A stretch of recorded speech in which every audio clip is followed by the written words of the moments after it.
موسیقی اسلام میں مکمل طور پر حرام نہیں ہے۔ پاکستان شوبز کو خیر بات کہنے والے سابق اداکار حمزہ علی عباسی کے بیان نے سوشل میڈیا پر نئی بحث چھیڑ دی۔ گلوکار عبداللہ قریشی نے انسٹاگرام کے ذریعے مذہبی وجوہات کی بنا پر موسیقی کو خیر بات کہنے کا اعلان کیا۔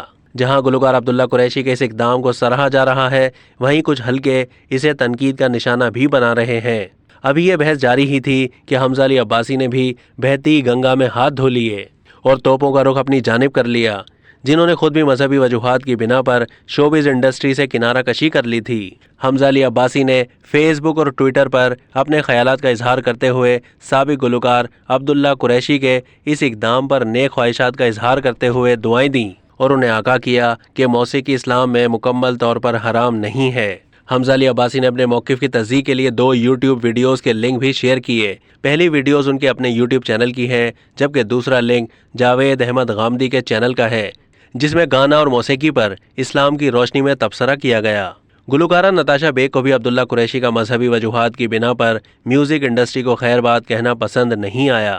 انہوں نے اپنی انسٹا اسٹوری پر کسی کا نام لیے بغیر عبداللہ قریشی کے اس فیصلے پر اعتراض کیا اور کہا، میں ان موسیقاروں یا اداکاروں کی حمایت کبھی نہیں کروں گی جو بیداری کے نام پر اپنا کیریئر چھوڑ دیتے ہیں۔ اب تک کے لیے اتنا ہی۔ مزید معلومات کے لیے ڈیلی جنگ کے یوٹیوب چینل کو سبسکرائب کیجیے۔